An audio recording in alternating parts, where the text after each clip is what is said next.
Welcome back, everybody, to another episode of the Offsides Podcast, the unofficial official podcast of Charlotte Football Club. I am your host, Andres Robledo, and from an undisclosed location, I have my co-host, Pablo Robledo. Pablo, what's up? I lost some bets again against this game. Gotta hide out. Your bookie's looking for you. Gotta go back into hiding. I was very hopeful against that game against the Montreal. First of all, screw Canada. They're not supposed to be good at soccer. Yeah. But no, all good. All good. And I thought they were supposed to be polite. There was a lot of yellow cards given out, but Yeah. we'll we'll get to that. Sorry, eh? Um, but anyways, another exciting episode.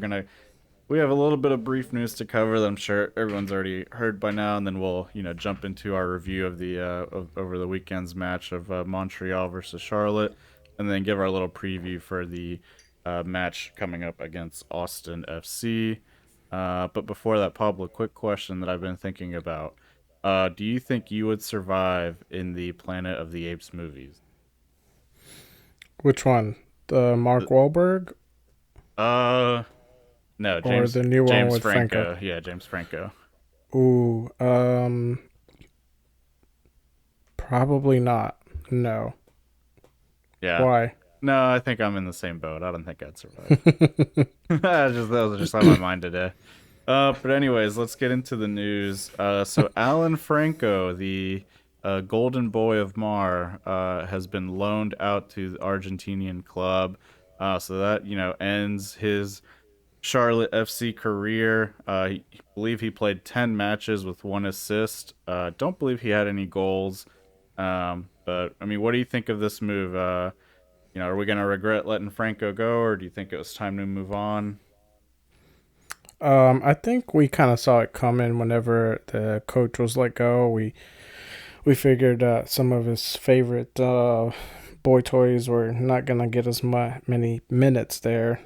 Franco being one of them, and Alcivar being another one. Alcivar's still seeing some minutes, but he's coming in as a sub, whereas Franco has been MIA basically. Um, no, I think it was okay.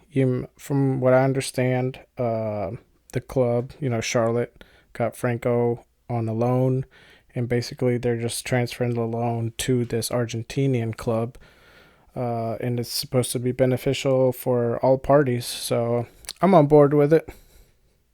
Yeah, I think it makes sense. There's a lot of depth at that midfield position. Would have liked to see him play under Latanzo, just to see, if Latanzo could have got something different out of him. Like he has a couple guys, I think we've noticed big improvements in Bender and Gaines under the new manager. So it would have been interesting if things would have changed for Franco, but I think no harm, no foul on this transfer. I don't think we'll be missing his services too much at all.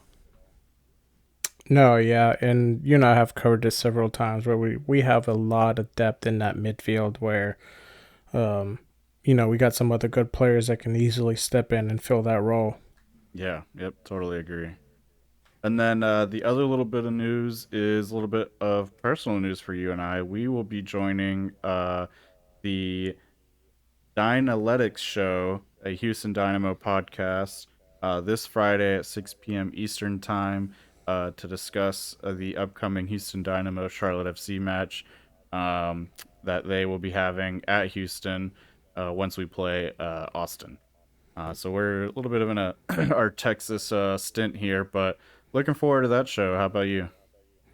Yeah, I'm excited. I know you've guest starred in a couple other little podcasts and YouTube streams here, especially the one with Top Bin 90. So that was pretty cool.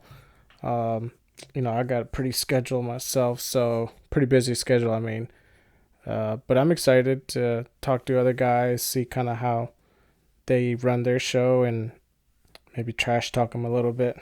Yeah, I'm looking forward to that. Hopefully, we beat Austin and you know have some juice going into the game.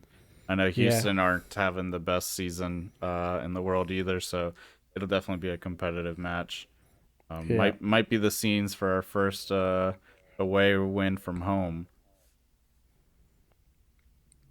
No, yeah, I'm hoping that we just beat both Texas teams. Yep, that would be nice. All right, awesome. Well, again, that's going to be Friday at 6 p.m. Eastern time. I believe it will be live. If it is, I'll be sure to shoot out a tweet with a link. And if it is not live, I will share the episode once it is published. But really looking forward to that. Yep. So that brings us to Saturday's match. Now, were you aware of the health and protocol issue that Charlotte was facing before the match? No, no, I didn't know until the lineup showed up. Um, So, but what was just to going through your jump, mind when you saw the starting lineup? You know. hold on, I'll get into that. One last thing that I forgot to mention. Did you see the LA Football Club who they got? Oh, yes, I That that's did. a that's a big move there for MLS. Yeah, so for those that don't know, LA Football Club acquired Gareth Bale on a free agency. He's somehow not taking up a DP spot. Um, Something to do with getting the TAM allocation and I guess maximizing that. He's coming over for a huge pay cut, from what I understand as well. So I'm sure there's probably some off the field money going his way. But yeah, I mean that's a crazy, crazy move to see. Um, I mean, good on them, I guess. It's gonna. I Yeah. don't. Are they on in our schedule? Um, you know what? I'm not too sure. I would have to check. Yeah, But same. I kind of take it week by week. yeah, I was gonna say for Bale, he's still, for I guess maybe a little bit on European. He's towards the later part of his career, but not like I mean, I he's only expected. like 31, right? He's 32, but I Okay. expected him to make a move similar to like Ronaldo or Messi have done, where they jump into a not so competitive league. Not that PSG or Juventus and those guys aren't good, but they're not like uh, the Spanish league or Yeah. the English league, things like that. Well, just even from a pay standpoint, like that's kind of shocking that he went from, I don't know the figures off the top of my head, but from what I think was like, hundreds of millions a year to like a little over a million a year, I believe. Right. Um, he's gonna have to make But some budget cuts. I think it sends a big message out there just to as MLS overall, like some the names that are coming over, like just another one to add to the list is making big waves out there. And I just looked at the schedule. We are playing the LA Football Club August 13th. That's going to be a night game, 10:30 p.m. I'm assuming it's an away game. Yeah, it is at Bank of California.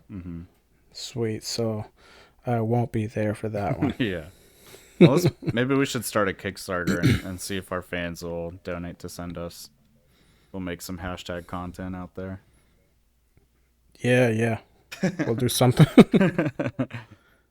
Yeah. I mean, yeah, like you said, I think it sends a huge message across because like he's 31, but I feel like when you and I were growing up, when players got to be 31, it was like definitely near the end of their career. Nowadays, it feels hmm like 31 is still like you've got 5 or 6 more years in you. I don't know if it's just like Ronaldo and Messi have kind of changed that or what, but like you see players at like 29, 30 get big contracts to big teams all the time now. So I think it's he definitely had other options, and for him to choose, to go to LA Football Club, I think it sends a message of like, yeah, the quality of the league's improving, and this definitely isn't like a player looking for an easy retirement. I don't think. I think he could have gotten that elsewhere with a lot more money. I think he is coming over to try to compete and win, and must have saw something he liked. And I mean, I know the easy joke there is LA's got some really good golf courses. Gareth Bale loves to golf, but I think he's coming over to try to win some games and get in form before Wales goes to the World Cup.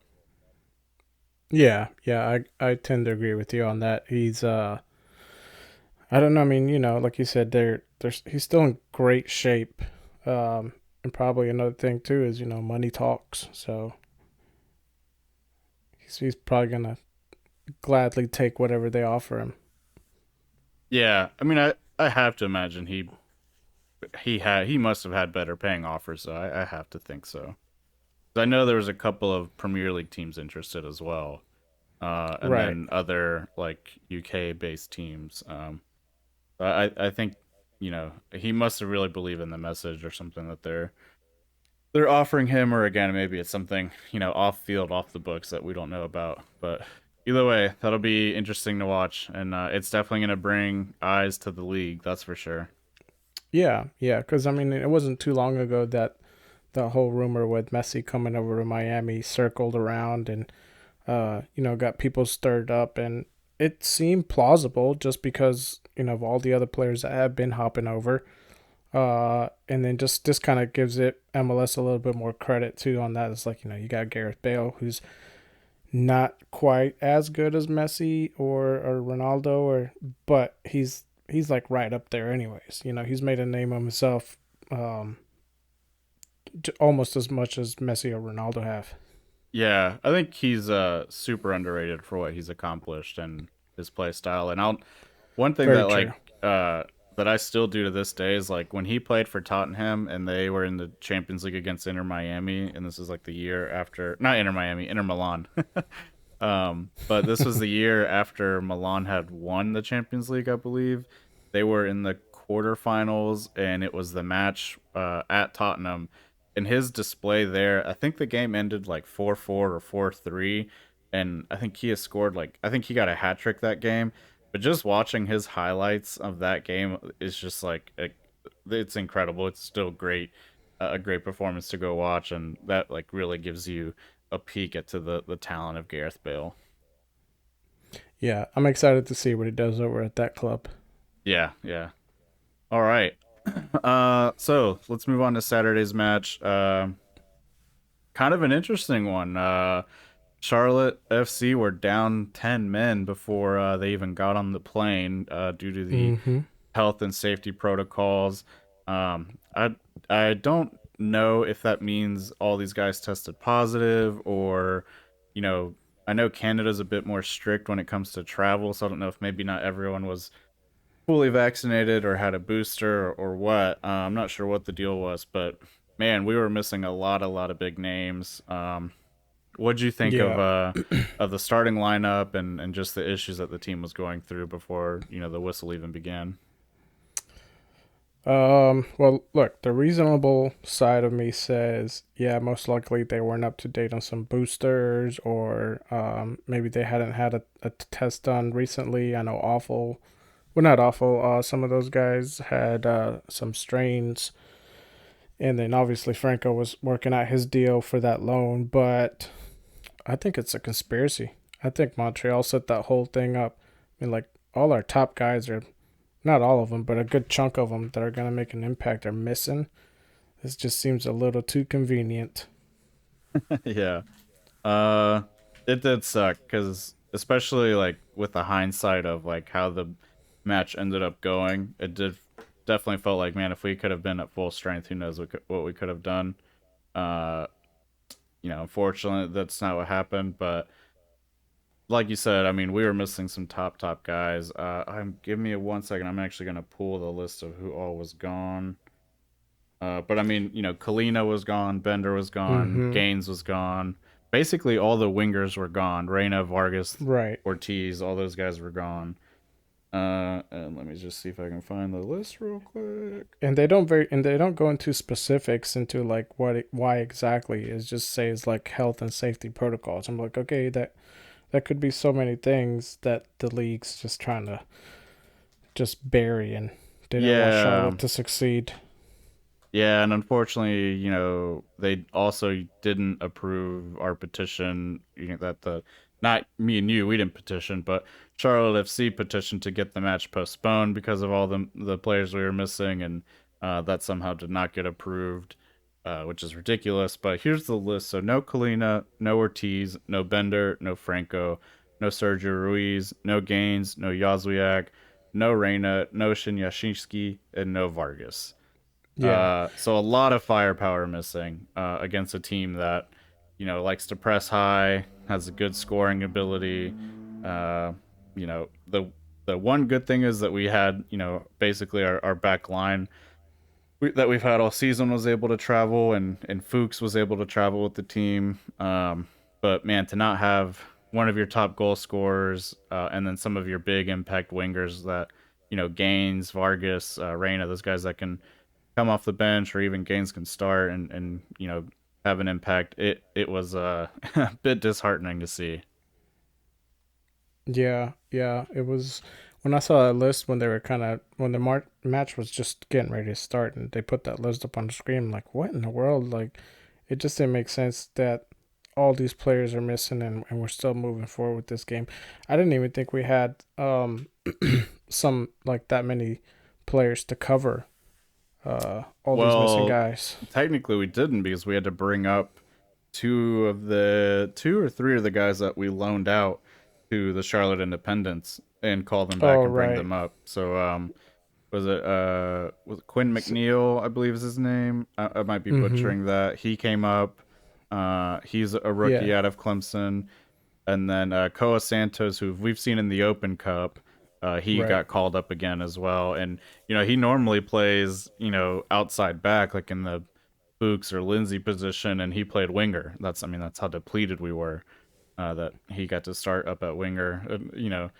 To give a little preview of uh, our review, I thought he did fine in that position.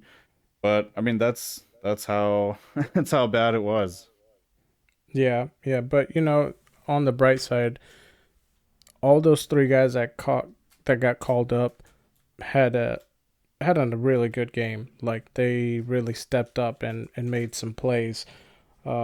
Unfortunate we didn't get any scoring out of it, but I thought they did fairly well to the point where maybe we should consider the keeping them.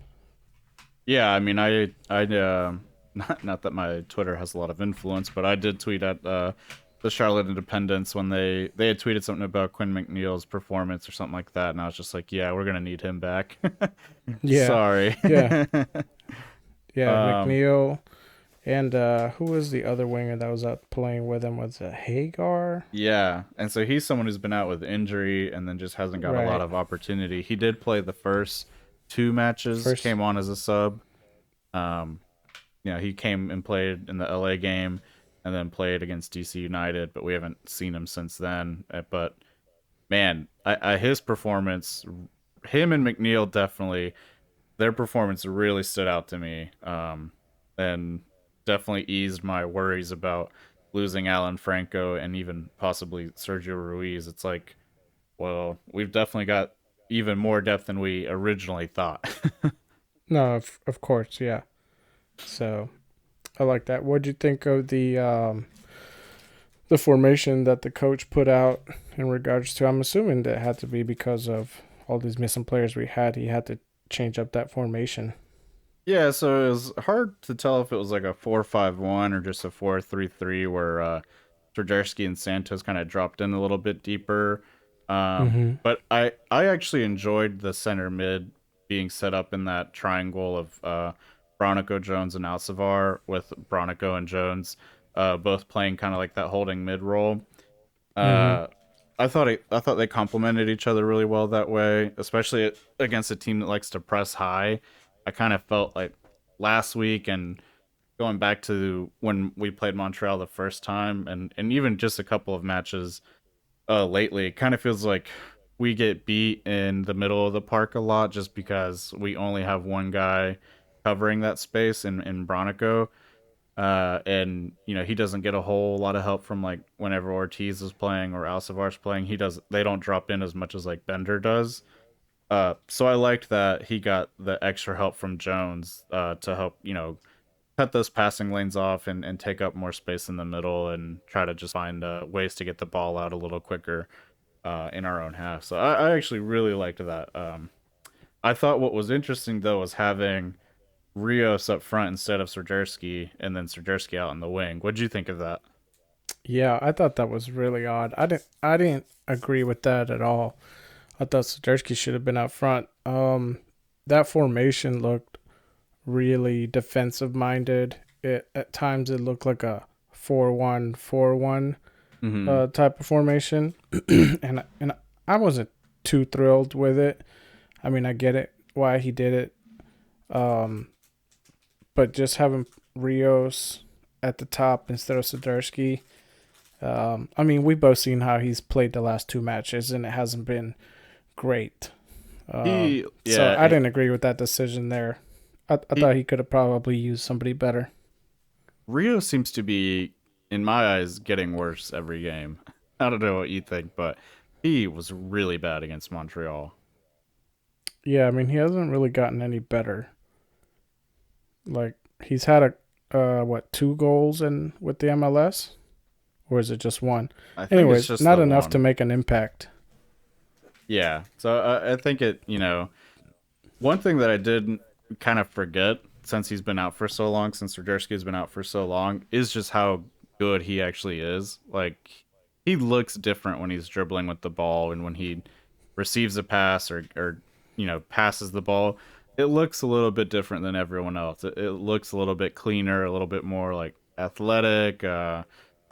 He is definitely a tier above most of the team right now, and I would even like take that a step further and say most of the league.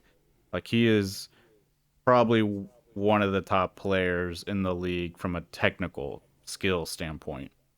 Yeah, yeah, and you can tell he's trying to like make plays and create, uh, uh, moments there when he has the ball. But it's like he with that formation that they had there, like he almost had nobody to work with up front. It's like they get the ball and you kind of have to wait on the rest of the team to catch up a little bit. But you know that's the only downfall I saw to that formation and basically how the whole game was. It seemed like Montreal dominated most of it. Yeah, yeah, I'd have to agree with that. I will say it does make me more excited to see, what Serderski can do when he's leading the line and he has guys like Mm-hmm. Gaines and Yazwiak or Reyna and Vargas getting him the ball as opposed to like, no offense to Coa Santos, like he's just not up to the tier of those guys' names. And I mean, he's a rookie, so he's got time to develop. But then also Rios, like, so once we surround Swiderski with some of the good players we have in this kind of new tweaked system and the way we've been playing, I mean, I think there's no doubt in my mind he scores at home against Austin. I think it's gonna be coming for him. But Yeah, he had a. let's go ahead. Well, I was gonna say he had a couple close calls on this last game here, so Oh man, I agree. we'll I get to agree that in with this. you. We'll get to that in the second half. But he had the closest call that you can get and not score. But before we get into the recap of the first half, what'd you think of the officiating? Because I just want to go ahead and get it out of the way. Uh, but what were uh, your thoughts on it? uh, Sloppy, I would say. I mean, he he he threw out a lot of yellows, and but there was a lot of stuff he also just let guys get away with. Um, Yeah, and it seemed like for the most part, he let a lot of time get wasted with the dive in and the arguing, things like that. not only that, but there was also some times where like we were in Montreal's third and we'd get fouled and he just didn't call it and just let the Yes, play there go was on, and it was just like, are you kidding me? Like, come on. right. And then they would, like, a similar type of tackle would happen in like the middle of the park and he would call it, and it's like, are you like, I don't know. I think it's safe to Yeah, say that all MLS officiating is really bad. yeah. I mean, I think whenever our your team doesn't win, there's many factors that you can blame as to why we didn't win, and the ref being one of them. So, but no, yeah. Overall, I didn't think it was the greatest refing, um, No, and but not too bad. I thought there were two yellows that he gave out that should have been reds against Montreal, because one was like late in the second half when Rios actually almost got in a breakaway, and the guy literally just pulled him down at the halfway line or a little bit past the halfway line. Mm-hmm. And it's like, well, come on, that's like a clear foul to like stop a breakaway. Like, that's got to be a red. And then another one was, Bronco got the ball off of someone, and the guy immediately like went and just fouled him, fouled Bronico, like just playing Yeah, straight up, revenge like foul. yeah. And it's like, and to provide some context, the reason I think that's a red is because like I think before that he had pulled aside like three different Montreal players for bad fouls and didn't card them, but like had pulled them aside of like I guess to say like, hey, I'm gonna call the next one or whatever. And it's like you got to take all that into context and like punish the team as a whole for this like type of play. Like it's just I don't know. I didn't think it. What's the word I'm looking for? It just had no place to be there. I thought that was like a really bad call that he didn't just red card the guy out.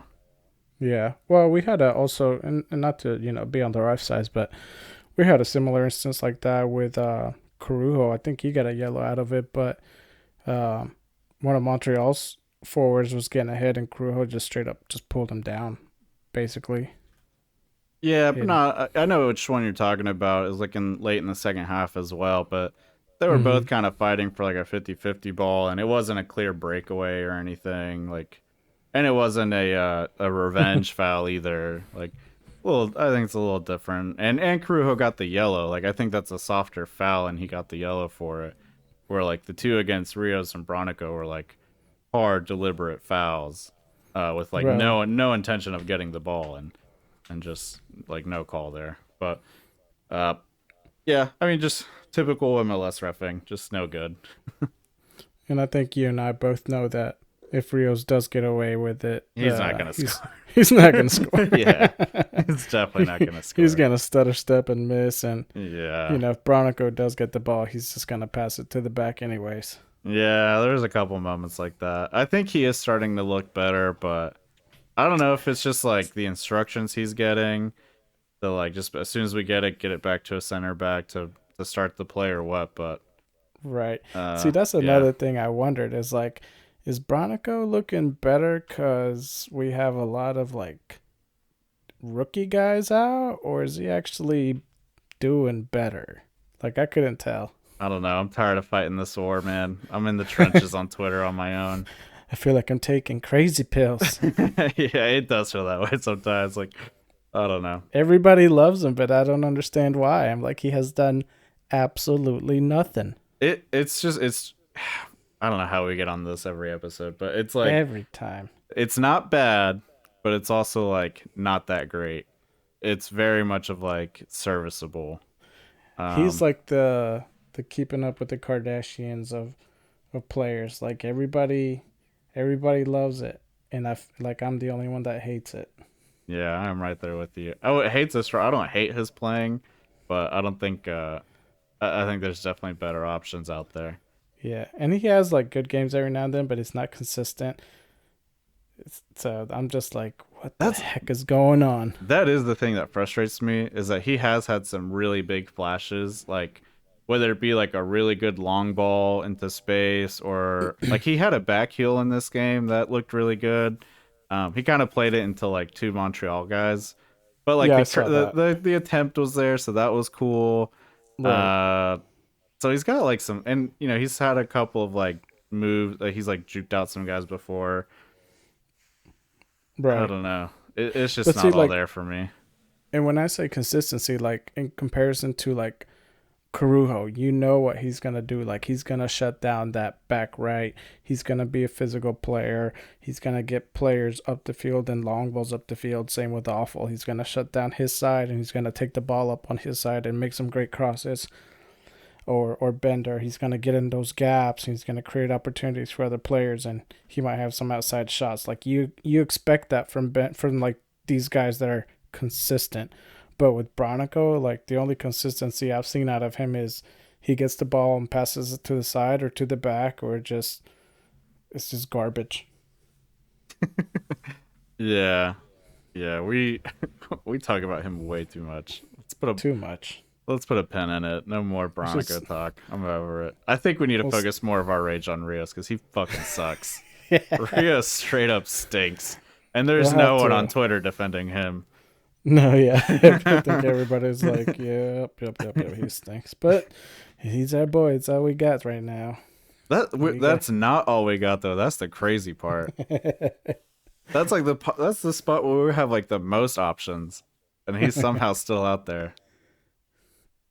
He That's might be crazy. like a smooth talker and be like, "Come on, coach, just one more time. Look, watch this." I wonder if like maybe the coach gives him the team sheet and he's like, "Hey, go put that in the locker room," and he just like edits it, and the coach is like too nice to say anything. The Like, I coach don't want doesn't to know how to. discipline.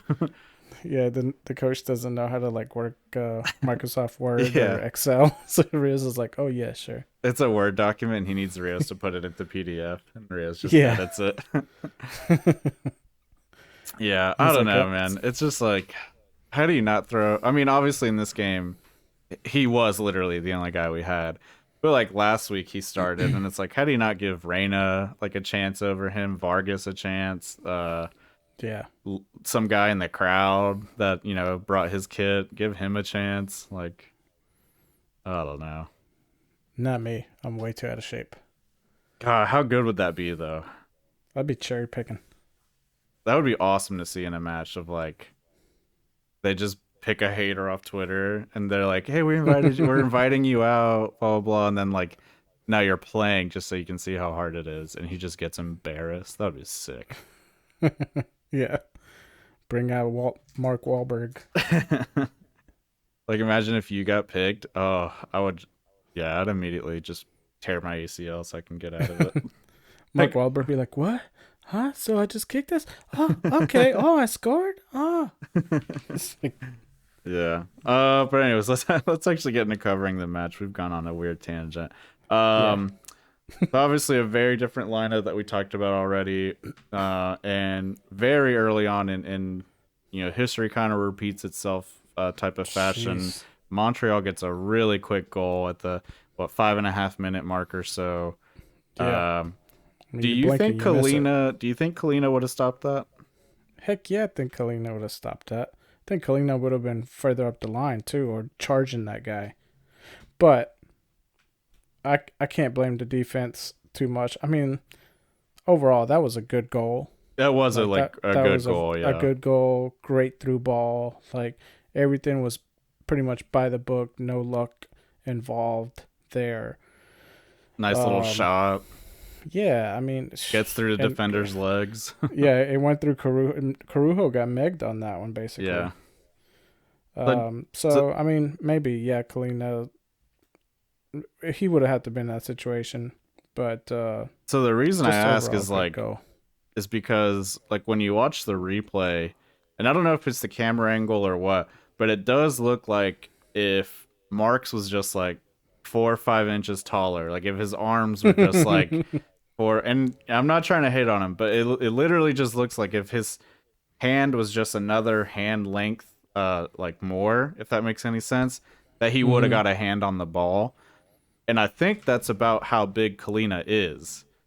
But my only other thought is I don't know if Kalina could have dove down as quick as that guy did, being such a bigger guy. Um, so that's the only He kind of like pro and con thing that I was thinking of. But he might have. I mean, we've seen Kalina dive down and maybe not be so quick with his hands, but he does stop it with his face. yeah, yeah. There is a way you could extend that guy's arms though.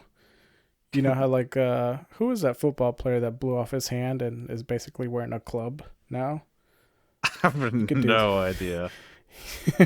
There's that one football player who like blew off his hands during fireworks, messing with fireworks, and now he's wearing like a basically a fake hand when he goes out to play, but it's just like a rubber, like a circular rubber mallet that he's got out there in the field. That seems like it'd See make a goalkeeper worse. how? I mean, he does. Because, Marks doesn't have to catch it. He just has to stick those club hands out there and knock it out. but is it like soft rubber? I feel like it would just bend and go in. No, no, this thing is like a mallet. I don't think he's gonna volunteer for that. We might have to trick him. It's in his contract. If we deem fit, we get to blow your hands off. Come 4th of July, we're gonna call in an accident. Yeah. Oh, jeez. That's a Yeah, tough but team to anyway. make your debut against too. Like Montreal No, yeah. So Marks, away. yeah, Marks had his MLS debut. So did Santos, McNeil, Yeah. and Hagar. A very, like you just said, a very tough Montreal team away, but they stepped up, and I think overall, like, Marks had a pretty good game. He had some good saves, some good dives. I think overall, after seeing that match, he's put some of that worry at ease with me. Like, if he plays some of these not so tough teams, I think he would be fine. Hmm. But Montreal did, they had a lot. They had a lot of shots on us just the Yeah, whole game. especially that second half. I felt like they were controlling the ball in our half a lot. I thought Yeah, I thought like the first half, especially like 30 minutes through the first half, it was more back and forth, and let's say like we were even starting to dominate a little bit until like that hydration break, and then that big delay because of a foul or something kind of killed all the momentum of the game. And the first half kind of like quietly ended. But yeah, I thought he had a good enough performance. I do think his distribution of the ball is different than Kalina's. I don't think he has quite the same like range of passing, but I mean that's fine for a backup keeper. yeah, and I had the stats up for that first half there, but like, as in regards to like shots that we had in the first half in comparison to the two teams, I think Montreal had like a total of 4 shots on goal where we had the one. Yeah. That was it. So let's talk So I about mean, that. Let's so in not so typical Charlotte FC fashion, we tie it up pretty quickly. About 3 minutes later, and I think it all stemmed from a free kick, basically, right? yeah, it Uh, started out with Alcivar had a free kick. It kind of got wasted basically. I mean, they didn't he, make anything out of it. I was gonna say he put it in a good spot, but just no one was there. Yeah, yeah, but we recovered it. I think Carujo gets it and gives it to Walks, or somebody gives it and gives it to Walks, and you can even see Carujo telling him to go out wide. Like, if you go back to the replay, you can see Carujo mention, or using his arms to like signal Walks to send it out and cross it in, Oh yeah, and yeah, then yeah, that's what he yeah. does. And then Walks sends in a very nice cross. I think Stardowski tries to get a foot on it, misses, and Carujo's there to clean it up. Yeah, kind What of a little redemption there after getting megged and letting just his team score on him. a classy finish too, and just a classy goal too. Like Moore plays the ball to Walks. Walks does a nice little like step over turn, and then yeah, I mean Kuruho just taps it in like just super clean. So classy. He's gone full Super Saiyan. Yeah, But He's at 9,000. but I mean, one thing I wanted to mention too is like this is another, same with when we played the Red Bull. Like this is a great game to watch and compared to like how we played Montreal last time because it was under Mar, and so we get to kind of see how the team has changed. And with a very depleted roster, to tie it up within the first 10 minutes, and have our two center backs like get a great cross and score. A free kick that was led to a goal scoring moment. Like these are all just things that we were not seeing away at Mm-mm. all under Miguel. And then against Montreal, like I mean, it's been a little while since I've watched that game, but I mean, all I remember from that game is just being on the back foot like the entire time. We got scored on early in both halves, um, and I mean that happened in this game as well. But like Yeah. that was at home too, though. Like Montreal like came to Bank of America Stadium and really just like put the boot to us and dominated us the whole 90 minutes. This did not feel like that. Like I mean, this felt like a very different performance with like the a mix of like BC team. Like it's just so Mostly crazy the B. difference. Yeah. No, yeah, I agree with you. It was a very good response, especially you had said before, like, after scoring, you got to be on your toes because that's when the next opportunity is most likely to come.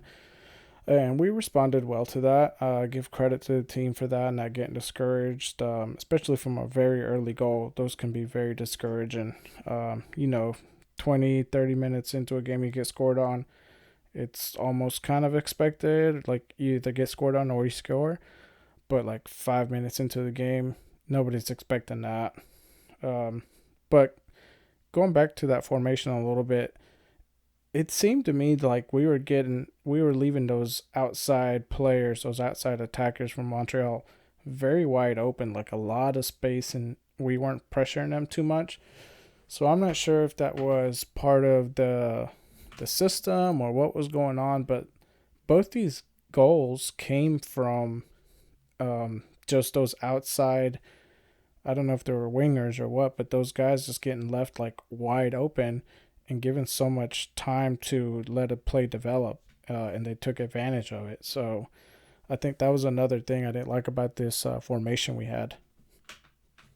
Yeah, that's true. That's actually something I didn't really even notice that much. That does kind of seem to be like the space that we are more willing to give up most of the time anyways, is like further out wide and kind of get a little bit more compact in the middle. Um Mm-hmm. so it's must be some kind of like tactical decision. Maybe they think there's less danger giving out the wide space because of who we have in the middle. I'm Right. not I'm That's not the only sure. thing I could pin it down to because most situations like that, Mora's all over that. But Yeah. if you go back and look at the replay, like you see that one guy get that ball on the right hand, and I mean he is all by himself to where uh, the right back or left back, one of those guys has to like sprint down to get him. And I believe it's Mora, but I mean they're given so much time. And then later on when we cover the second Montreal goal, it's the same situation, just opposite side. Yeah, I also do wonder if it's like just because Shin Yashinsky and Gaines aren't playing because I think something that has been different the last couple matches is like how much defense they actually do come back to play. Like sometimes they both drop in really deep to help out that outside back. Yeah, And that yeah, like you said, I didn't really see Serdersky or Santos drop in as much. At least not that I noticed. no, yeah, I'm telling you, it's a conspiracy. Yeah, possibly. Who knows? But anything else in the first half that you want to mention? I mean, from my memory, it kind of was a little bit back and forth, and then the momentum kind of just died out to a fizzle in that first half. I don't really recall any other close chances on either side. Yeah, I mean I don't have too much. After that equalizer by Corujo, um, the momentum doesn't really die down. There's a lot of back and forth. Um, there's a lot of our guys just pressuring and trying to get something started. We don't really, in fact, I know we don't. We don't have any other shots on goal after that. I do have here on my notes though, like around the 13th minute, Santos, he does pressure and foul the defense. It's a light foul, but what I wrote down is that at least he is pressuring the defense. Their defense has the ball. Koa Santos is running up to try to take the ball away on their half to get some sort of attack and momentum going. And what I got here is at least he's doing that, unlike Rios. Uh, like you and I have talked about this. Rios does not pressure that defense. Like he's not running up to guys to, force the hurry up play and Yeah, capitalize on it. So I did kind of give a little kudos to Santos on that. And I don't know if you have it written down in your notes, but there was also a moment where like Swiderski was like yelling at Rios to do that and like pointing to like go pressure that guy. Like what are you doing? And Sadursky yells at everybody though. hey man, they need to be yelled at.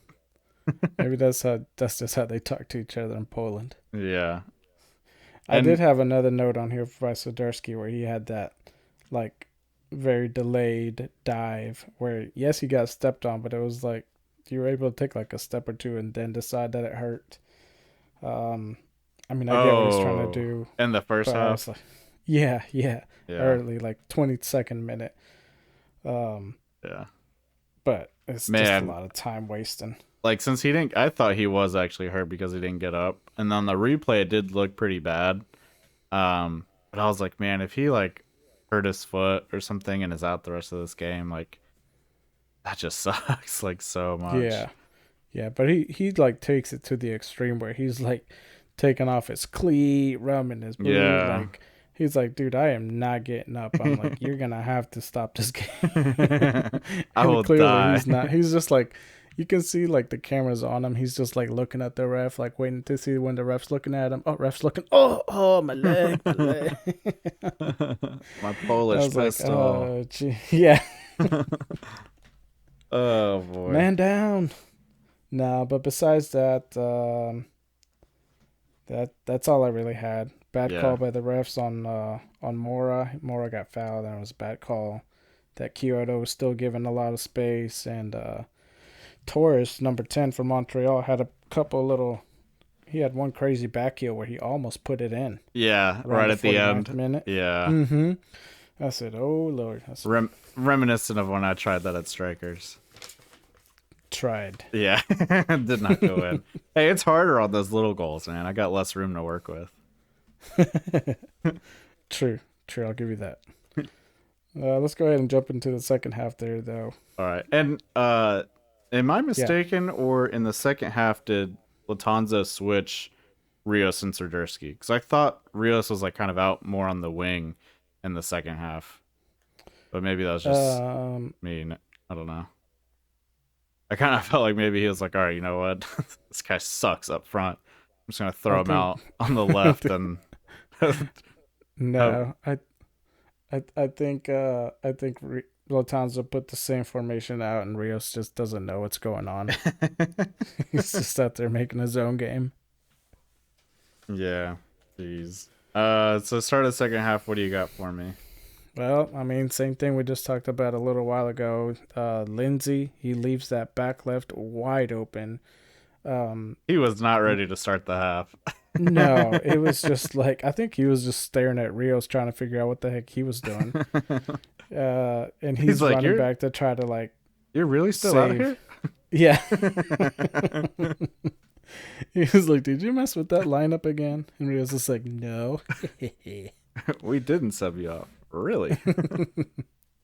But uh, no, yeah, Lindsay leaves that back left wide open, and when he gets back, doesn't pressure very well, and I didn't think the goalie reacted very well to it either. um, yeah, and then and there was then that whole like offsides issue as well. Of like, did right, was yeah, he? I don't know. What did you think of that? I mean, was he off? Was he not off? Like, so looking at it from the main angle that they showed it at, it didn't look like he was offsides. But as they got more in depth into it and how like he's off as if he's obstructing the field of view for their goalie, I thought they were gonna call it back, but they didn't. Because I mean, when you look at the angle from behind the net, you clearly see that he does obstruct the view of the goalie for just enough time for where the ball goes in, or yeah, like the goalie loses track of the ball. So I thought it should have been called back for sure. yeah, I think so too. I don't know if they showed him that angle of behind the net because like on the They did. broadcast you could. Oh, they did because you could see the first angle he was looking at, and it was just Hmm. kind of like the regular broadcast angle, and I was like, well, this isn't going to be helpful at all. No, But they only showed it the one time, and this is this is when I watched the replay of the game on Hulu, which by the way they make it almost impossible to find replays of games. Apple Thank cannot goodness. come here soon enough. No, yeah, I mean, geez, No good thing. blackouts. It's Thank all goodness on you one helped me app. find it. It was like I hit search to find it, like on Hulu, just a regular search Charlotte. All the regular games are there, but not the Montreal game. And then it's blacked out on ESPN. But then if you go to MLS and it shows all the games, it's there. So I'm like, that's weird. Yeah, and because like first we tried watching it through like we have the Hulu Live and we tried watching it through that. And sometimes some weeks that's where it's at. Like it's on there. And Right. then last week it wasn't on there or on regular Hulu and I went to ESPN Plus and I was like, well it's going to be blacked out cuz it's always blacked out and it wasn't blacked out. So I was like, "Oh, maybe they changed like the thing. I don't know. Like it's They working like it. forgot. Yeah, and then it worked on ESPN Plus, and then this week it wasn't on live, so I immediately went to ESPN Plus, wasn't there, and I was like, all right, let me try this other roundabout Hulu way to find it, and it thankfully it was there, but it Yeah. was So not easy to find. I didn't even know about that roundabout. I was just searching over and over, refreshing and refreshing until I was like, I'm going to bed. And oh well, you don't watch it live, but the only thing that does suck about watching it live is that that Sofa Score app Mm-hmm. updates me before the live happens. So like Oh. whenever they get scored on, I know about like 30 seconds before. So Oh like yeah. I always just have to like hold in my pissed offness for 30 seconds before I watch it, just to see if it's wrong. Because one time it was wrong. One time it said Ben Bender scored, and they're like, "Oh, correction, he didn't score." I was like, "Son of a." Oh, that stinks. Yeah. But you know, and like it's happened to me so many times that even when I'm at the game at home and my phone or watch like vibrates and it's Sofa Score, I'm like, "Oh my god, what happened?" I'm like, "Wait, no, I'm watching the game in real time. Nothing could have happened." But yeah.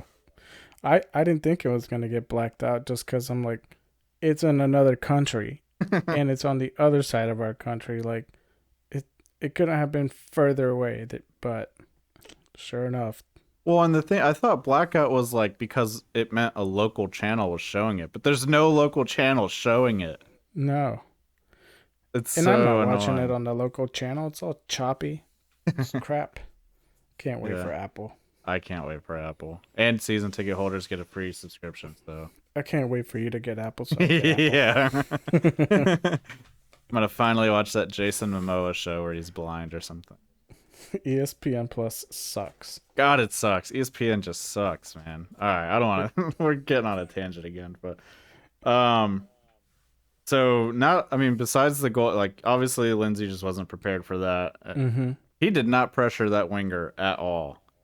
Like No, it that's what I'm must saying. have. I think he must have been really out of it, or just like couldn't believe what was happening because like that guy gets the ball like near the halfway line and just dribbles it all the way in, and Lindsey just He's like given a lot of time gives him so much time and space, in and space. Yeah. I think he must have been like, surely this isn't happening. And then we get scored on. He's like, oh no, yeah, that did happen. Like it is. And don't call me Shirley. I mean, so one of the big, uh, like kind of talks of the town, and by town I mean the Twitter sphere of Charlotte FC, has been like Lindsay or Awful. Like who when Awful starts, people are like, why isn't Lindsay starting? And then when Lindsay starts, people are like, why isn't Awful starting? I mean, do you think that situation plays out differently if it's Awful there? Mm, like Awful gets caught off sides like Lindsay does, or does Well, Awful do you think he start gets really? yeah, do you think he gets caught offside like that?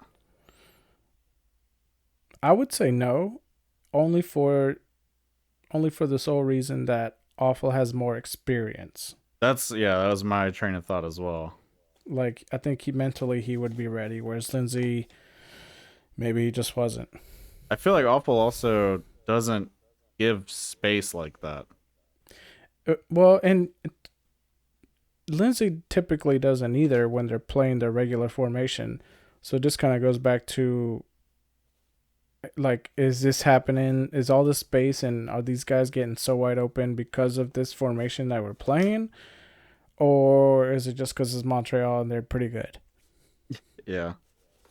So I mean, it's hard to pinpoint, but um, you and I have talked about messing with the formations, messing with the lineups, experimenting, and now it's getting towards the later part of the season where you can probably start messing with it. In my opinion, you can probably mess with it a little bit more if you know where you're gonna end up on the tables, just to see kind of like what works and what doesn't. Um, but also, like we know what works. Like that 4-3-3 works really well with us. So at the same Yeah, time, I don't want to tinker with it too much. if you've got the full squad. Right. Yeah. Yeah. But it should also work with, or you should have a similar, in my opinion, a similar formation, a backup formation similar to it with the backup players. This thing Yeah, just looked like really defensive minded, and we were still getting pressured on hard and beat for most of the 90 minutes. yeah, and that was something I'd said when we were watching the game that I had tweeted out like, Charlie needs to make a change or try to throw a couple guys more up front because there's no way it's going to end 2-1 if they just keep taking on like barrage and barrage of attack. Like that's kind of Right. what it was for a lot of the second half was just like wave after wave after wave. Exactly. I mean, you can only bend steel so much before it breaks. Yeah. Uh So, and uh, kudos to Latanza. He does make changes pretty early. Ko Santos comes out in the 57th minute for Christian Fuchs. mm-hmm. Um Not what I would have thought happened right away. But also, like, I mean, you look at who he had on the bench, mostly defenders besides McNeil and Hergart or Hegarty. Hagart. Yeah. Uh, so not and Fuchs obviously brings in another like caliber of talent and skill, and I mean I kind of forgot like how good of a passer he was in the short amount of time he was gone. I really did for like he does provide a little extra at that left back position that maybe Mora doesn't in terms of like just finding a cheeky little pass in between defenders and stuff. Right. I will say it wasn't his best performance though. Yeah, Uh, that's probably another con I have against the starting lineup players. I thought Fuchs should have been starting instead, because maybe Fuchs doesn't let that pass go through as Walks does in the very beginning of the match. Because Fuchs and Carujo in those the center backs make a very very solid wall there.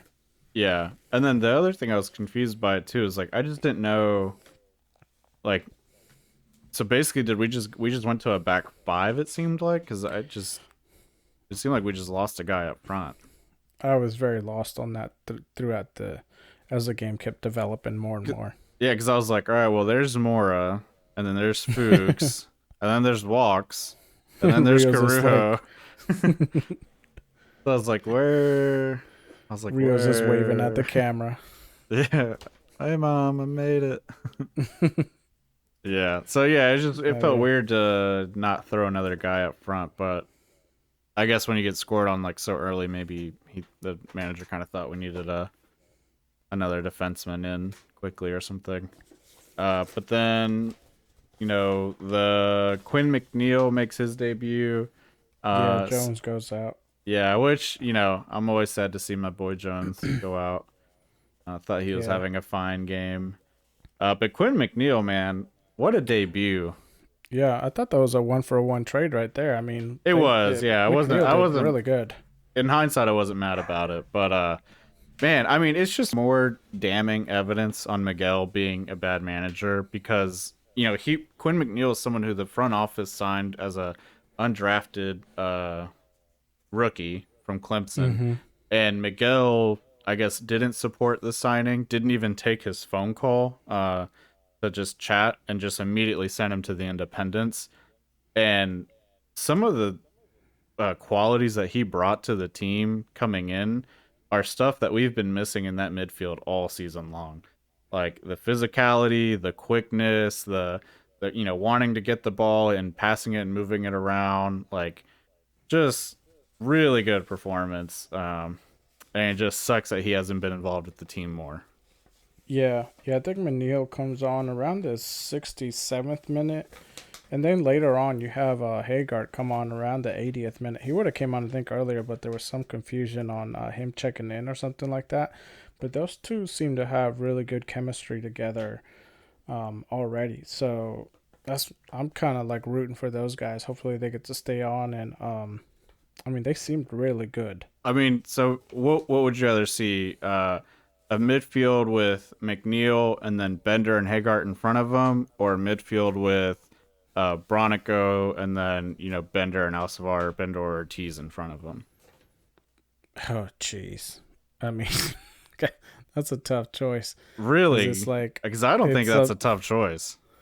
it's I think those three together are going to be pinging that ball around. Like, Think so? yeah, and I think McNeil is like a big physical, quick presence that like I think he is gonna tackle people off the ball. Like he was doing it Saturday's match. Like I could see them like just moving that thing around like crazy if they are kind of given the freedom to do it. 'Cause they all had some, obviously Bender wasn't playing, but like Hagar and McNeil both had like some really good like passes that like just kind of created something out of nothing. Yeah, I mean it's like as soon as Hagar goes in, he has a great look and like crosses it over to McNeil. It was just unfortunate McNeil had that first that bad first touch and Yeah. wasn't able to really make anything or do anything with it. But I don't know. I'd have to see more games with those two guys in there just to kind of make a case for them. Well, the other thing too is like neither one of them are afraid to take players on, and I think that's something that like Ortiz and Alcivar really struggle with in that they'll like not really take anyone on and just kind of pass it backwards. Like these guys were not passing it backwards. Like they were, dribbling into space. Like especially Hagar, he was like taking players on. I mean, he towards the end of the second half, he like beats some guy like really nicely. Like just cut like he's out wide and he cuts in and he gets the foul. Uh, yeah, but like just stuff like that is just something we really haven't seen from any of the midfielders so far. but I think that kind of goes into it's a little bit of like the playing style. I think taking players on like that, like European soccer and stuff like that, it's mostly has gone into like a lot of possession balls and passing it around a lot. Um, and I think still over here, it's like it's a lot of pass and run or to take guys on where you lose the ball more often. So I'm thinking McNeil and Hagar, they're just used to that type of play style where maybe Alcivar and Ortiz are used to more possession and like if there's no route going up, pass it back and try to work around, pass your way around it. Um, I'm not against taking guys on, but I don't want to lose the ball either.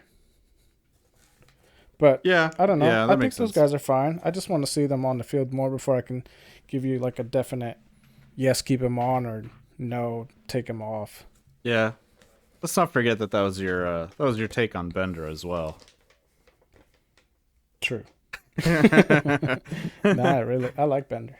I do too. I mean, he's probably been top three of the season so far on the team. Um, Oh yeah. but anyways, yeah. I mean, I think it would really suck to not see more of Haggard and McNeil and just to keep seeing Alcivar and Ortiz, who it's like we're halfway through the season. I think Thursday's game is like the official halfway mark, and those guys haven't really shown us anything different than they have all season. They've had their moments, sure, but I could leave it honestly if it means getting McNeil and Haggard more time. Yeah, and like I said, we're getting to that point in the season where we can halfway tell if we're gonna make playoffs or not, and if we're not gonna make playoffs, then yeah, start giving some of these other guys more playing time and um, Yeah, let start developing let them a that bit more. develop. Yeah, exactly. So we'll most likely see that here in the next couple games. And wasn't it? And just one last case to kind of replace either Haggard or McNeil over Alcivar. Wasn't this game where the announcers were talking about? Alcivar was about to take a corner. They were talking about his Olympico goal, and he just like immediately boots it outside. Yeah. Just immediately gives up the goal kick. They're like they went back to talking about his Olympico against Atlanta, and then he tries it again, and they're like, well, not quite like that, but could try or something like that. But selfish play, just overall selfish. I don't know why he thought he was gonna get away with that again. Yeah, that was just it was Yeah, truly like, what are you doing? and it really doesn't help his case either, because looking back at my notes here, obviously we get that 46-minute goal by Montreal super early into the second half. But then I have right at the 50th minute, our defense gives up the ball to the offense on a sloppy play. Um, who else? So we have the our defense again falls asleep at the wheels and lets them have an easy play, and we don't really see any attacking opportunities or any attacking plays from our offense until like around the 63rd minute. So from the 46th to the 63rd, it's a long time to like not really have any attacking opportunities, and then you just waste it on that, Olympical try.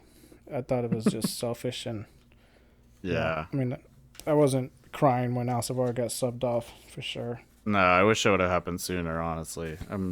Yeah, I mean, there was large parts of this game where I just forgot he was even on the field. yeah. I did note that around the 68th minute, Walks had another really good cross in, where I forget it was towards Rios and Swiderski. Nothing happened with it in the end, obviously, Oh but yeah, I mean, I didn't know Walks could even cross like that, and we wouldn't have until they started messing with the lineup. that one was funny too because I think the announcers were like, "Oh, Rios almost got a hold of that one." I was like, he was never gonna head that. I was like, No, he was never gonna touch that ball. you're Yeah, never gonna get this ball back. yeah. You ain't never getting this starting spot back. No, yeah. And then after, what else do I got here? I mean, a lot of yellows for Montreal. You got one at the 54th minute. You got Yeah, another man. one at the 70th minute, I think 79th minute. they were really starting to feel the pressure. I think of just making sure this game didn't slip away because they just started hacking like crazy. I mean, Yeah, there was a lot of big fouls that just to like kill momentum. yeah, yeah. And then Awful goes in at the 80th minute for Lindsay. I thought that was good. Then Yeah, Hagar comes in. We had a good little cross there. We already talked about this from Hagar to McNeil, and McNeil just kind of misses it. Haggard also was pressuring in the opposition's half a lot too. I mean, he picks up the yellow Yeah. card from it.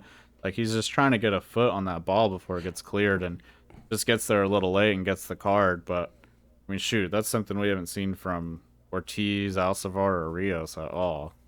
Yeah, yeah, he had that pretty sloppy foul there, but I mean, I can understand it. I mean, it's around the 86th minute. You don't have much time left. You gotta make something happen, and Yeah. our main starters aren't really cutting it, so why not? Yep. Um, Do you have in your notes when Sergerski missed the wide open goal? yeah, yeah, that was around the 82nd minute. If you're looking for the replay, it kind of comes in as a cross. Is what it looks like. But like he had like was it two shots or one? So he had one and it hit the goalie and then it bounced like right back to him. And he just shoots it way up, right? I don't know how you hit it I'm not over the sure. goal from that close. It Like, almost looked like it was blocked, but uh, I guess he just shot it way up. I don't know how. I I mean, mean, that's you're kind right in of front. impressive on its own. And this is from a guy that you're saying was on totally another level from this league. Yeah. Hint, hint. But I mean, like, we've seen it happen to many other players, not including myself. Yeah. Yeah, But I mean, still, at least he's gosh. trying. Yeah, and he's getting in those spots that, Rios is never Yeah. going to get in. This has just been the bully Rios episode. Yeah, we're tired of Bronico. On to the next one. Yeah, our next victim. Stuff him in a locker. Yeah. Yeah, I mean, gosh, so close to making it 2-2. If we would have come away with a point this game, that would have been massive. Like, Oh yeah. just, I know last week I was saying, like, we need to start winning some of these away games, but, no, I know we've been talking about the match overall last couple minutes and so, but, like, given the situation the team was in, I didn't expect it to even finish 2-1. So for them to, have an opportunity to tie it up and get the point was just incredible and super good performance from the team, given everything that they were dealing with and missing so many guys. Mm-hmm. Just awesome. And, they almost had it at the very end. Like Hagart's free kick Oh yeah. almost reached someone's head. Like that could have easily been a goal. Yeah, it was Just a good cross by Hagar. Just too bad nobody was on it. yeah, yeah, I think unfortunate. we wasted another corner somewhere around the 95th minute. We're not so good at these set pieces um, overall. I know we had a couple scoring opportunities off of some, but we've had a lot of set pieces where like I think corners overall we may have scored like what twice, three times tops. Yeah, yeah. Who was So it? Our first goal away against Atlanta, that was from a set piece. yeah, Adam Alcigor put Armour. one in from a set piece. Yeah, Who else has had a cross? I think that's it. Serdersi Uh, scored from a free kick. yeah. So there's yeah. So like not even a handful. I don't think. Yeah, Uh, but still, we should be like getting more goals out of these set pieces. yeah, I agree. But again, like being 10 men down, having a super depleted bench, no attackers really. I mean, you look at this lineup, like Rios and Serdersky are literally your only attackers. You Mm-hmm. got a defender on the other wing. You've got two midfielders that came on and two defenders. So to only lose by one, and again to have chances to tie it up, like huge props to the team and Latanzo. And again, just hopefully we have the full squad back by Thursday. Right now it's looking iffy. So Latanzo had a presser today actually saying that some guys have come back, some haven't, but they're still in the process. So we'll see how that goes. Uh But oh. yeah, but just makes me excited for like what this team can do once everyone is finally back, because the prior two performances before this, we didn't have Serdersky back, we didn't have Yazwiak back yet. Fuchs Right. was injured, so we were still missing guys, and um, obviously now we're dealing with this health and protocol thing and still missing some guys. So it's like, man, this second half of the season could be just completely different if we can just get all the chips to fall our way and get a solid starting lineup and a consistent starting lineup out there. I think we're definitely looking more dangerous than we were just a few matches ago. Yeah. Yeah. I mean, this is also part of just the season overall and how just soccer goes. Like you lose guys to injuries or you lose guys to national team call ups, things like that. Um, on this last game, we obviously lost a lot of guys, but there's always the good takeaways. We saw what those three guys could do. The goalie wasn't terrible. I definitely never want to see that formation again. So, you learn from the mistakes. Yeah, I honestly wouldn't mind the midfield three sticking with that kind of shape, that triangle shape with the two in front of the back line and the one in behind the strikers. But um, the way they normally go out's fine as well. I just think I don't think we gave up as much in the middle of the field as we normally do. Right. And also, the other thing, too, is I constantly have to remind myself it's a brand new team.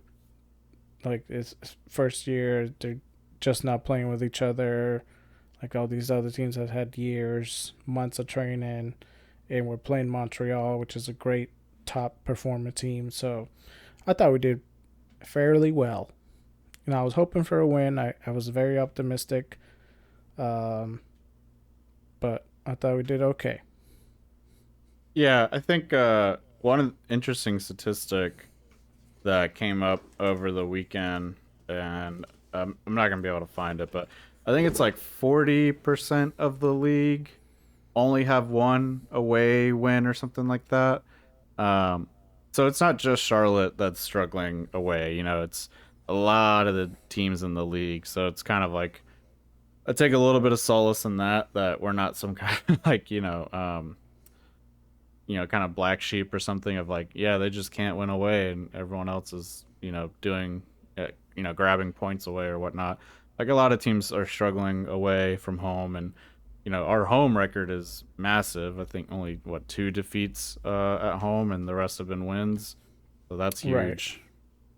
And like you said, yeah, Yeah. it's a brand new team, roster still being built. July 7th, the transfer windows open up, and Charlotte are looks like they're gonna have a busy transfer window, trying to bring in some extra defenders, some attacking midfielders. So we'll see how all that plays out.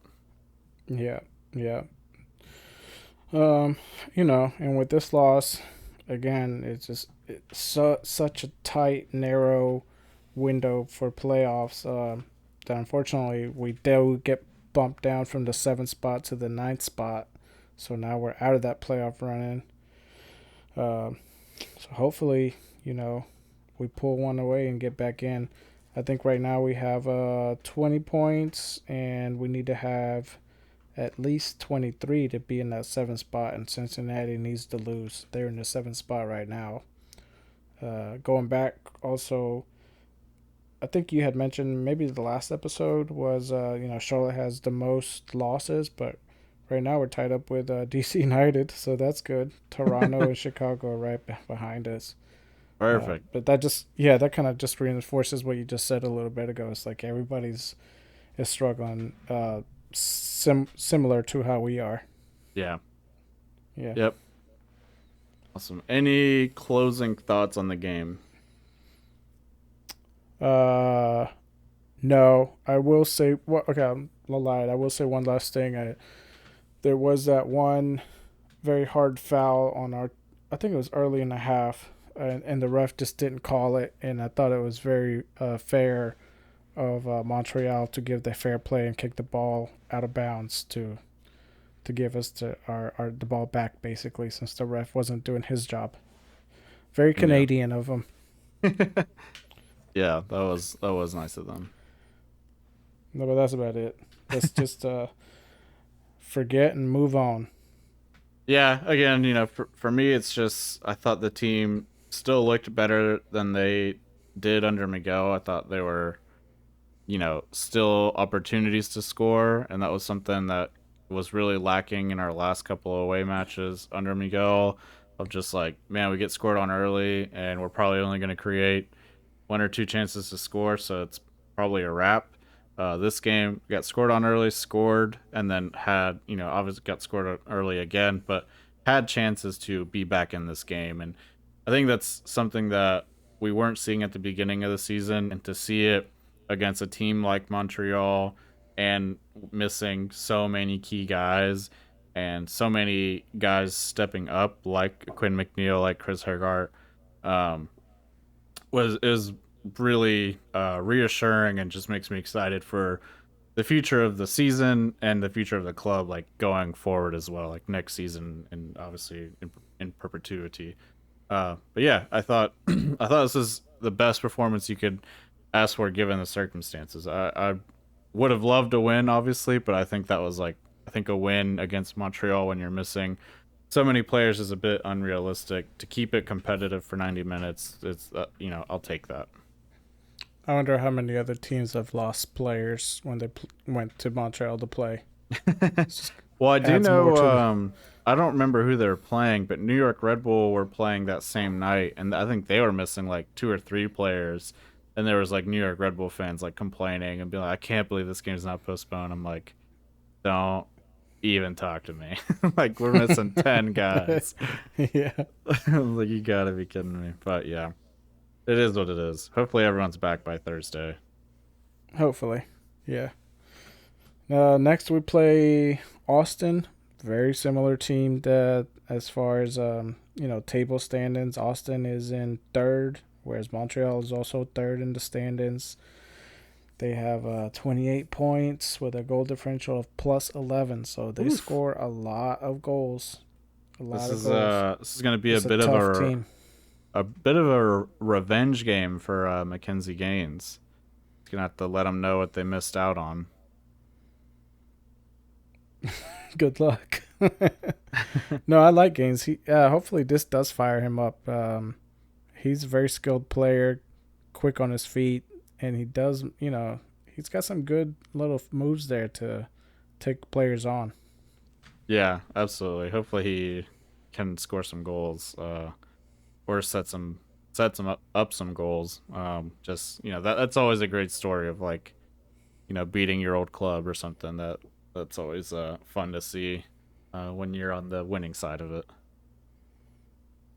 Yeah, yeah. Looking at the Austin's table standings here right now. Let me see. Oh, they're in the Western Conference. Yeah, so they played 16, won 8, tied 4, and lost only 4. Hmm. Uh, but yeah, they have put 31 goals in, second highest in the league right now And to LA's football club. They have 32. and what are we at? For goals in, Yeah, um, how many have we put in? 21. No, 17. We've had Oh. Wow. we've let in 21. That we've put in 17, That and is yeah, Austin has put in uh almost 31. double. Yeah, and they've let in 20. Wow, So so they've I mean, this is scored going to be more a than very us tough and matchup. yeah. Yeah, if we walk Jeez. away with a 0-0, that's a win. Yeah, that is a win. Holy cow. I did not And we're realize they were playing that good. away. Yeah, Austin has been good from. I mean, obviously from the start of the season, but Yeah, they I think they beat also had a very good season last year. Yeah, and this is only their second year, correct? Yep. Mm-hmm. Wow. Yeah. That's wild. And Melissa, our cousin over there in Austin, she's been to a couple of the games over there, and she said it's electric. So it very similar club to ours. Young, energetic, and ready just to show MLS what they have. Hmm. That's going to be an exciting game. Middle of the week game, night game. And I mean, geez, at least seems with those stats you just read out, it seems like there's going to be a lot of fireworks. Yeah, it is the 4th of July weekend, so probably. Yeah. True, true, true. Awesome. All right. Well, any closing thoughts? No, why don't you just talk about something? I'll see if there's any shout outs. All right. Did you watch the new season of Umbrella Academy? No, I've seen the first two, but Oh, is it good? yes, it's very good. Hashtag You not an watched? ad. We are Not a not sponsor. sponsored. Yeah, this is not a sponsored segment, but yes, it was really good. A lot of good stuff Okay. coming out. Stranger Things comes out Friday. That's gonna be lit. Oh yeah, New Westworld just came out. I did finish Kenobi, so that was pretty cool. I like Yeah, I like that it did. I mean, it's okay. yeah. It's I'm not gonna lie, I'm getting a little burnt out on Disney putting out all this Star Wars mediocre stuff. Man, Starts out for strong I and then just I dies. I love Star Wars, but a lot of it is crap. Like so much of it is so bad. I'm still trying to figure out how Luke trained Baby Yoda, but like how does it all tie together? Or it's just not mentioned at all. Also, did I don't. like Kylo Ren kill him because he's not in the movies, and he should still be alive because he's lives forever. Yeah, or maybe he's like neutral. He's like, I'm out of here. Yeah. But no, that's all I got. No new shout outs. Let's wrap it up. Awesome. But Well, if you guys do want to get shouted out, all you got to do is leave a YouTube comment or a review on Apple Podcasts. If you like the show, share it with a friend, leave a review.